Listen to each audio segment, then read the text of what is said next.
Football ഫാമിന്റെ പുതിയ വീഡിയോയിലേക്ക് എല്ലാ മാന്യപക്ഷവും സ്വതം നമ്മൾ ഇന്ന് സംസാരിക്കാൻ പോകുന്നത് ഇന്നലെ രാത്രി നടന്ന എൽചി വിസസ് ബാഴ്സലോണ മത്സരത്തെ കുറിച്ചാണ്. മത്സരത്തിൽ 3-1 വിജയിച്ചെങ്കിലും ബാഴ്സ ഫാൻസ് ഒന്നും തീരെ സാറ്റിസ്ഫൈഡ് അല്ല, സംതൃപ്തിയല്ല.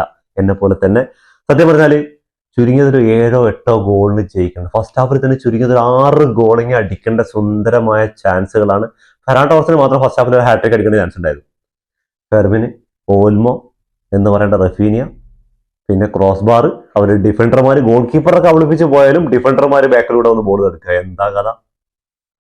പൊതുവെ കഴിഞ്ഞ ഈ സീസണൊക്കെ നോക്കി കഴിഞ്ഞാൽ ബാഴ്സയ്ക്ക് ആ ക്രോസ് ബാർ കുറച്ച് എന്താണ് ഈ ക്രോസ് ബാർ ചലഞ്ച് ബാഴ്സയുടെ ഈ ട്രെയിനിങ് സെക്ഷനിൽ നടക്കണ്ടോ എന്ന് എനിക്ക് ചെറിയ ഡൗട്ട് ഉണ്ട്. നാൻസി ഫ്ലിക്കിനോട് അതൊന്ന് ശരിയാക്കാൻ വേണ്ടി പറയേണ്ട കാര്യമുണ്ട്. എന്താ പറയുക, എത്ര എണ്ണമാണ് ഇന്ന് ആ ഫെറാൻ ടോറസിന്റെ ഫസ്റ്റ് ആയിട്ട് കിക്ക് ക്രോസ് ബാറിൽ പെട്ട് തിരിച്ചു വരുന്നു, ഷോൾഡർ തട്ടി വീണ്ടും ക്രോസ് ബാർ തട്ടി പുറത്തു പോകുന്നു. എന്താ കഥ?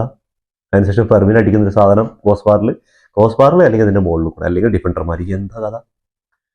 ലമീൻ യമാൽ എന്ന് പറയുന്ന ബാഴ്സയുടെ വാഗ്ദാനം ചങ്ങായി അഴിഞ്ഞാടിയ മത്സരം എന്ന് അറിയാലോ. എന്താ അവസാനത്തെ മത്സരങ്ങളിലൊക്കെ ചങ്ങായിയുടെ പെർഫോമൻസ്? ഒരു ഗോളും അസിസ്റ്റും.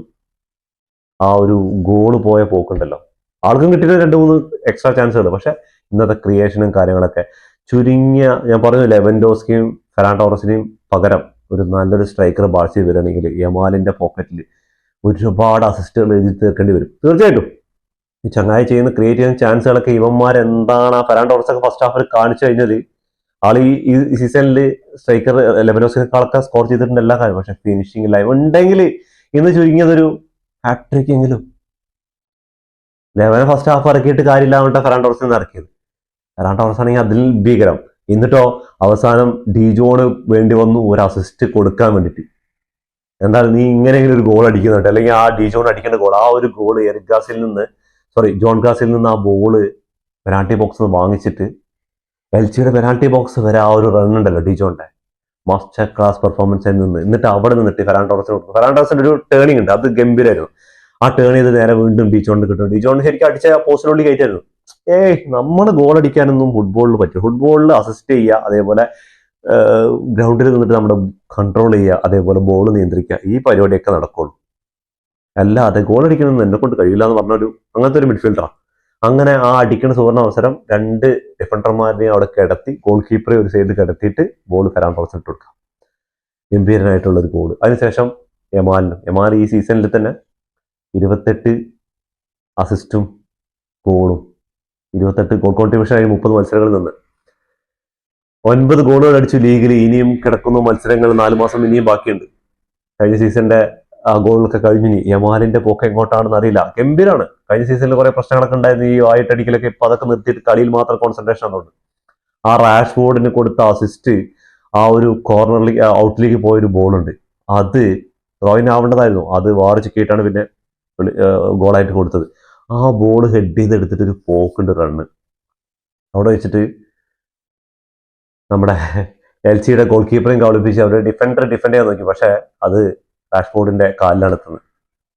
റാഷ്ഫോർഡിന്റെ വെടിച്ചില് കണക്കൊരു സാധനം. റാഷ്ഫോർഡിന് കിട്ടില്ല 2 ചാൻസുകൾ കിട്ടിയിട്ടുണ്ടായിരുന്നു. പക്ഷെ റാഷ്ഫോർഡിന്റെ ഇന്ന് കളിയുടെ ഇടയിൽ യമാല് വിളിച്ചിട്ട് ഇങ്ങനെ പ്രസ് ചെയ്യാൻ വേണ്ടി പറഞ്ഞുകൊണ്ടിരിക്കുന്നുണ്ട്. അതേപോലെ റഫീനെയും ഫുള്ള് ഫിറ്റ് അല്ല. ആ ഫസ്റ്റത്തെ 2-3 ഗോളിനും ചാൻസ് കിട്ടിയപ്പോൾ തന്നെ മനസ്സിലാക്കി. ആള് ഹാഫ് ടൈമിൽ തന്നെ സബ്സ്റ്റിറ്റ്യൂട്ട് ചെയ്തിട്ടുണ്ടായിരുന്നു.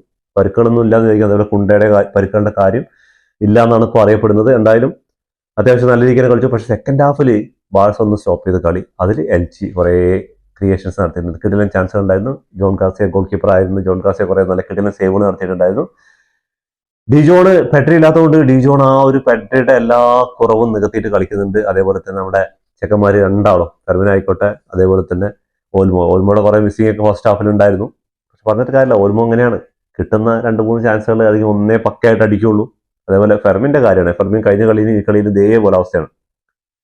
ആ ഒരു ഡിജോന്റെ 2 അസിസ്റ്റുകൾ, അതൊക്കെ വെടിയുണ്ട സാധനങ്ങൾ, അതൊക്കെ കയറ്റിട്ടുണ്ട്. അതേപോലെ ഇന്ന് എപ്പോഴും ഇല്ലാത്ത പോലെ ഡിജോൺ കയറി അറ്റാക്കിങ്ങിലേക്ക് വരുന്നുണ്ടായിരുന്നു. നല്ല കിടിലൻ അറ്റാക്കുകളും അതേപോലെ കിടിലൻ പാസുകളൊക്കെ ആയിട്ട് അങ്ങനെ വീണ്ടും ഒരു MVP കൂടി തൂക്കിയിട്ടാണ് യമാൽ ഇന്ന് കടം വരുന്നത്.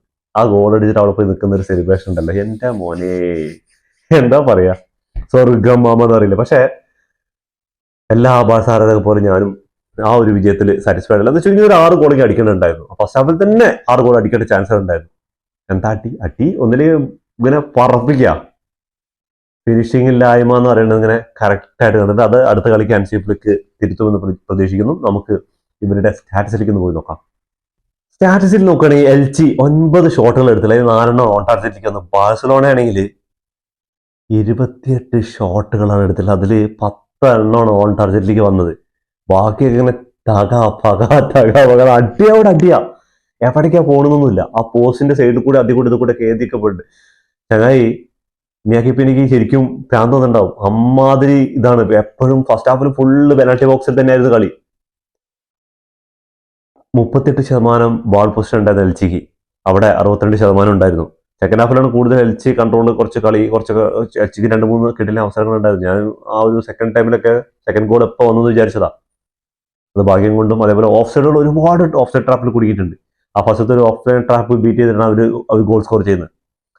331 പാസുകൾ എൽച്ചി കംപ്ലീറ്റ് ചെയ്തപ്പോൾ 522 പാസുകൾ ബാഴ്സലോണ കംപ്ലീറ്റ് ചെയ്തു. 83% പാസിംഗ് അക്യുറസി ഉണ്ടായിരുന്നു, ബാഴ്സലോണ 90% ഉണ്ടായിരുന്നു.